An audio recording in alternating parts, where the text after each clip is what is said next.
Sebelum kita berdoa, mari kita membahas terlebih dahulu tentang pentingnya doa pagi. Harapannya, kita dapat memahami mengapa kita harus berdoa sebelum memulai hari. Hanya dengan benar-benar memahami makna doa pagi, kita baru bisa mempraktikannya dalam kehidupan sehari-hari.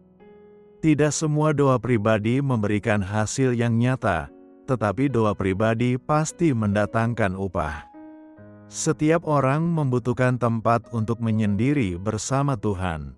Jika kita tidak memiliki tempat seperti ini, tempat yang disebut sebagai kamar doa, maka kita tidak akan mampu menjalani kehidupan yang penuh kuasa, kehidupan di mana orang lain dapat melihat bahwa Tuhan menyertai kita dan bekerja melalui kita. Markus 1 ayat 35 mencatat, pagi-pagi benar, waktu hari masih gelap, ia bangun dan pergi keluar.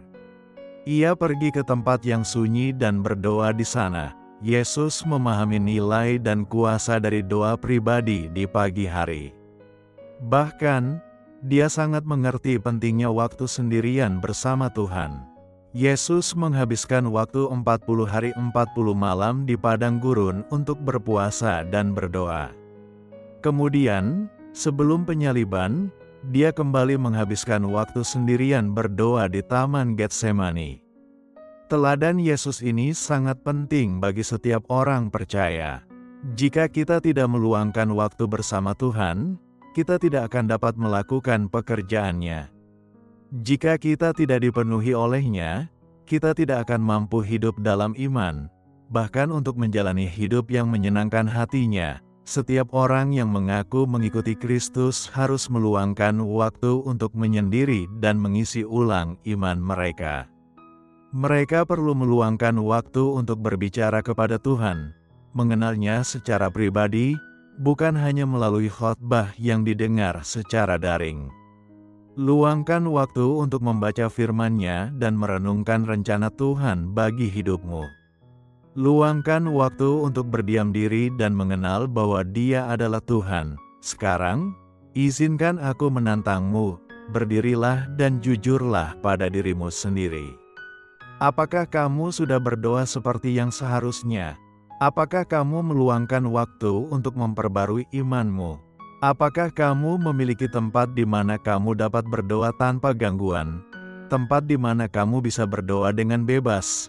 Hanya kamu dan Tuhan. Aku menantangmu untuk menemukan waktu pribadi untuk berdoa, karena hidup ini akan menguras banyak darimu. Hidup ini penuh dengan peristiwa dan masalah yang dapat mengalihkan perhatian kita dari Tuhan. Mengandalkan kekuatan sendiri untuk menghadapi hidup tidak akan berhasil. Kita membutuhkan Tuhan. Kita membutuhkan Roh Kudus agar kita tidak lelah dan kehilangan semangat dalam iman kita. Menghabiskan waktu bersama Tuhan membantu kita menjaga fokus padanya dan bukan pada diri kita sendiri. Aku percaya bahwa pagi hari adalah waktu terbaik untuk berdoa, waktu terbaik untuk memiliki momen pribadi bersama Tuhan. Seperti Yesus, saat itu jiwa kita masih segar, pikiran kita masih jernih, dan tubuh kita telah beristirahat. Sebelum kekhawatiran dan gangguan hari itu memenuhi pikiran kita, lebih baik memulai hari dengan doa daripada mencoba menyisipkan doa di tengah kesibukan. Markus 1 ayat 35 mengingatkan, pagi-pagi benar, waktu hari masih gelap, ia bangun dan pergi keluar. Ia pergi ke tempat yang sunyi dan berdoa di sana. Jika Yesus bangun pagi-pagi untuk berdoa, betapa lebih pentingnya bagi kita untuk melakukannya. Sebelum dunia merebut pikiran kita, sebelum iblis mencoba menggoda kita dengan pikiran yang tidak kudus, waktu bersekutu dengan Tuhan Bapa di pagi hari sangatlah penting. Doa pagi adalah pernyataan kepada Tuhan, Tuhan, dari semua prioritasku, lebih dari olahraga pagi, lebih dari membuat kopi, Engkaulah prioritas terpenting dalam hidupku hari ini. Aku mempersembahkan buah sulung dari hariku kepadamu. Jika kita memberi Tuhan waktu di pagi hari, Dia akan mengatur sisa hari kita. Kamu akan mendapati bahwa memulai harimu dengan doa memberikan kekuatan bagi jiwamu dan melindungimu dari godaan dunia. Tetapi jika kamu menunda doa hingga nanti, seringkali yang terjadi, dan jika kamu jujur, kamu akan setuju, doa itu terus tertunda. Aku akan berdoa nanti. Aku akan berdoa setelah pulang. Aku akan berdoa sebelum tidur. Akhirnya, doa itu tidak pernah dilakukan atau hanya dilakukan dengan terburu-buru. Akibatnya, kamu akan mendapati dirimu telah melewatkan beberapa hari tanpa waktu berkualitas bersama Tuhan, tanpa berbicara kepadanya atau membaca firman-Nya. Dengan demikian, kamu memberi ruang bagi dunia untuk mengisi dirimu, dan tidak ada ruang yang tersisa bagi Tuhan. Kolose 3 ayat 1-2 mengatakan, "Karena itu, kalau kamu dibangkitkan bersama dengan Kristus, carilah perkara yang di atas, di mana Kristus ada, duduk di sebelah kanan Allah. Pikirkanlah perkara yang di atas, bukan yang di bumi." Yesus ingin kita mencari kerajaan-Nya dan kebenaran-Nya terlebih dahulu, dan ini dimulai dari bagaimana kita mengatur pikiran, emosi, dan hati kita di awal hari. Apa yang kita pikirkan, apa yang kita renungkan, menentukan siapa kita. Jika kita memulai setiap hari dengan doa dan pujian, maka kita akan menghasilkan buah yang melimpah bagi Tuhan. Yesus bangun sebelum hari terang agar Dia bisa menghindari gangguan dari orang-orang atau berbagai tanggung jawab. Kita juga harus memiliki jadwal tetap untuk bertemu Tuhan. Jadwal yang tidak boleh diganggu atau ditunda oleh hal lain. Jangan biarkan kekhawatiran, kesenangan, atau tugas hidup ini menghalangimu. Tetapkan pikiranmu pada perkara di atas. Ketika kita mengabdikan diri kepada Tuhan, ketika kita meluangkan waktu dan energi untuk membaca firman-Nya di pagi hari, Dia akan memulihkan jiwa kita dan membimbing kita di jalan kebenaran. Tetapi jika kita memilih untuk meninggalkan kehidupan doa kita, khususnya doa pagi yang pribadi, kita akan kehilangan banyak hal, termasuk pandangan spiritual yang tajam terhadap dunia di sekitar kita. Mazmur 119 ayat 147 mengatakan, "Aku bangun sebelum fajar menyingsing dan berteriak minta tolong. Aku berharap kepada firman-Mu." Mari mulai hari kita dengan memuliakan nama Tuhan. Jadikan doa pagi sebagai bagian tak terpisahkan dari kehidupanmu. Mari kita berdoa. Bapa yang terkasih, aku menyerahkan hari ini ke dalam tangan-Mu. Bapa, aku menyatakan bahwa kasih karunia, damai sejahtera, dan perlindungan yang Engkau berikan hadir atas hidupku. Jangan biarkan aku jatuh ke dalam pencobaan.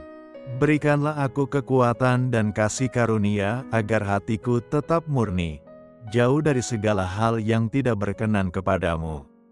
Duduklah di tahta hatiku, ambillah kendali atas emosiku dan pikiranku, dan kuasailah segala hal yang akan aku jalani hari ini. Kiranya hadirat-Mu begitu nyata, begitu terasa, sehingga aku tidak merasa takut dan dapat berjalan dengan penuh iman, sebab Tuhan Pencipta langit dan bumi selalu menjaga aku. Tuhan, aku berdoa agar tidak ada satu hal pun yang dapat memisahkan aku dari-Mu hari ini. Ajarlah aku untuk memilih hanya jalan-Mu, supaya setiap langkah yang kuambil membawa aku lebih dekat kepadamu. Aku rindu berjalan dalam pelukan-Mu, Tuhan, dan aku rindu merasakan kehadiran-Mu yang penuh kuasa dalam segala hal yang kulakukan dan kemanapun aku pergi. Aku menyatakan perlindungan darah Yesus yang melingkupi aku dan keluargaku. Kiranya tiang api-Mu terlihat di tempat kami tinggal. Setiap malam, kiranya api kemuliaan-Mu menjadi pagar perlindungan yang mengelilingi kami. Bapa, aku berdoa memohon perlindungan atas pekerjaanku, kendaraanku, dan segala sesuatu dalam perjalanan yang aku tempuh. Tuhan Yesus, aku meminta perlindungan ilahi dari-Mu. Tuhan, berikanlah aku kekuatan untuk menghadapi hari ini. Aku tidak tahu apa yang akan terjadi hari ini, dan aku juga tidak tahu apa yang menantiku di depan. Tetapi Bapa, sertailah aku. Pimpinlah langkahku ke jalan yang menuju damai sejahtera. Teguhkanlah hatiku agar aku tetap menaati perintah-Mu. Aku memohon agar Engkau mencurahkan kasih karunia dan belas kasih dari surga untuk membimbing dan memimpinku. Jadilah penyedia dalam hidupku. Jadilah Yehovah Jireh bagiku. Jadilah pembuka jalan bagi hidupku, Tuhan. Jadilah menara yang kuat, pelindungku, dan penguasa hidupku. Berikanlah aku kedamaian dalam pikiranku dan ketenangan di dalam hatiku, Bapa. Aku percaya bahwa Engkau sedang membuat segala sesuatu bekerja bersama-sama untuk mendatangkan kebaikan bagiku. Aku memohon agar Engkau membungkam setiap suara kebingungan dari musuh. Sebab Engkau adalah Tuhan yang mengasihi kami. Bahkan ketika Engkau bekerja di balik layar, meskipun dengan cara yang tidak bisa aku lihat atau pahami, aku akan tetap percaya kepadamu. Aku akan terus beriman, karena jalan-Mu jauh lebih tinggi daripada jalan kami. Tuhan, lindungilah aku dari pikiran, perkataan, atau tindakan yang egois atau ceroboh, karena semua itu tidak memuliakan-Mu. Jauhkanlah aku dari gangguan atau pukulan dari iblis, serta dari pengaruh orang-orang yang menentang atau berpikiran negatif. Bapa, aku bersukacita karena anugerah hari yang baru ini. Aku berdoa, Tuhan, kiranya terang hadirat-Mu menyalakan hatiku, membuat aku semakin mengasihi-Mu, Yesus. Bapa, aku berdoa agar Engkau membuka pintu-pintu kesempatan bagiku hari ini, pintu-pintu yang membawa kepada terobosan. Tuhan, lindungilah aku dari keinginan duniawi, pikiran, dan ide yang tidak memuliakan-Mu. Bantulah aku untuk berjalan dengan iman, bukan dengan penglihatan. Bantulah aku untuk berjalan berdasarkan firman-Mu, bukan menurut perasaanku. Tuhan, aku menyerahkan diriku dan keluargaku ke dalam tangan-Mu. Dalam nama Yesus, aku memberkati nama kudus-Mu. Dalam nama Tuhan Yesus Kristus, aku berdoa. Amin.